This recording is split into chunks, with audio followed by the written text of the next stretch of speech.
Hello. So this video is not math related, meaning that I'm not going to be talking about any math lesson in particular. I did want to discuss, though, one of my acquisitions that I'm very much a person who likes to explore and do new things. And I've had this for a while, and it was lying in the basement, and it is a Sekonic film camera from the early 60s. It is an 8 millimeter film camera. And the purpose of this video is just basically to show you a little bit about it, what I've discovered from it, and what I plan to do with it. So ordinarily, I didn't have time to really take into account how to deal with a mechanical camera like this. However, I'm very much a person who is not really into digital things, and so a lot of the digital things I find very distracting. Unfortunately, in my case, they can be very useful. For example, YouTube I find very useful because I'm able to communicate ideas about math and share with thousands and thousands of people um, on my terms. But the whole digital world, selfies and all the texting and the social media is really not part of my interest. I find it very distracting, almost, and it might be. Some people tell me it's very straightforward, but for me, it's something that it takes away from other processes. Now, I'm not a Luddite. I'm not anti-technology. It's just something that I don't really have a lot of technology, actually. I only have the technology that I need to do my job and to get my message across, but I don't add to that. That being said, this is an 8 millimeter camera, and I'm holding it here. It looks like this from the front. Don't worry, I'm not filming you. Sekonic. It is, I believe it's made in Japan, was made in Japan. 8 millimeters. It's hard to find 8 millimeter film these days, but my project now is going to be to recover 8 millimeter film and shoot film with this. It's going to be silent film, of course, to see how it goes. Now, it's got a few interesting things in terms of mechanisms. So I'll hold it up again. Okay, this side here is where you actually load the film, right? So when you press this button, I'm sorry, there we go. You latch this latch here, right? And you sort of see if I'm doing it right.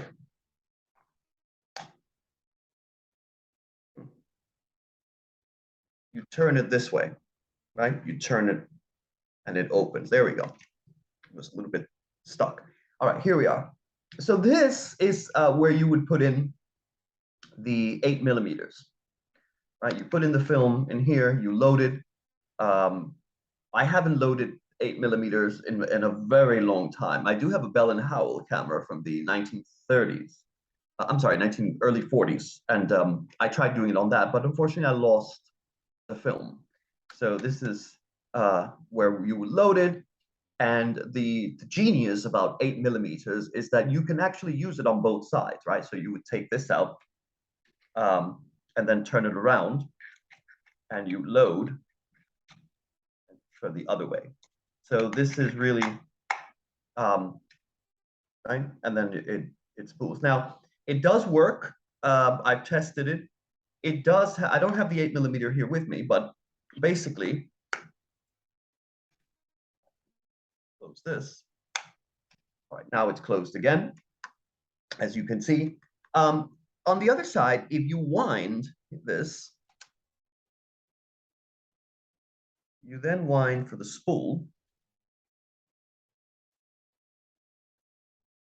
And on the top here, if you press this button, this is the recording for shooting the film, and it makes a nice sound. Let's see. I don't know if you're going to be able to hear it, but it's and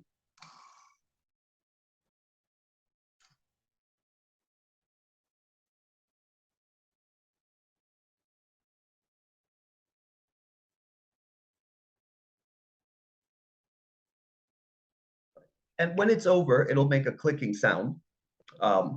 So you'll be able to know. I'm still figuring out, of course, I'm sort of new to photography, but I'm still figuring this out.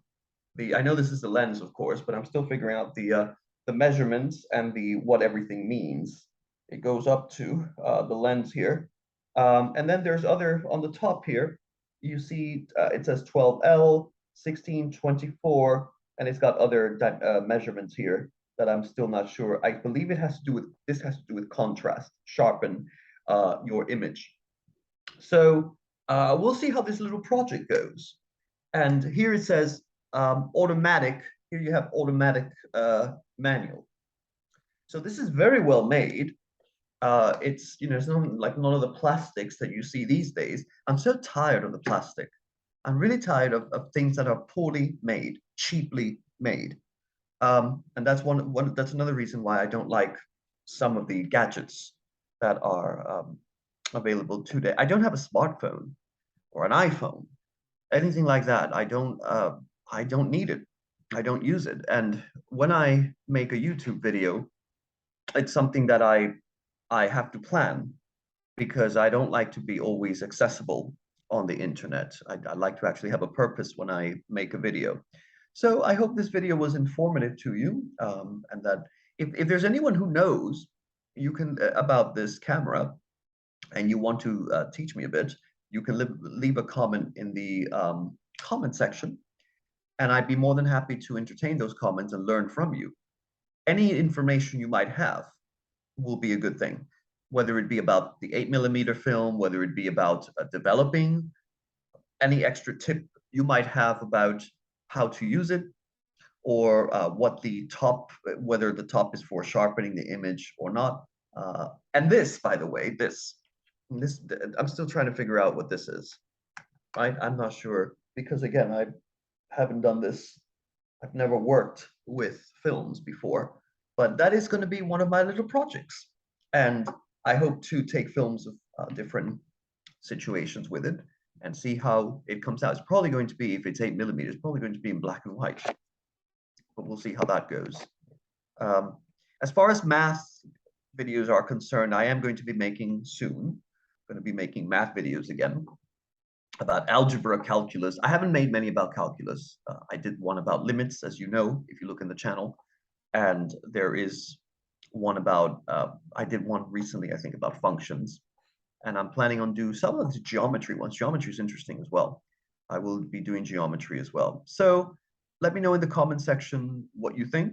And feel free to subscribe to the channel if you find math or anything like that, or cameras now, interesting. And I hope you enjoy the rest of your summer. Thank you.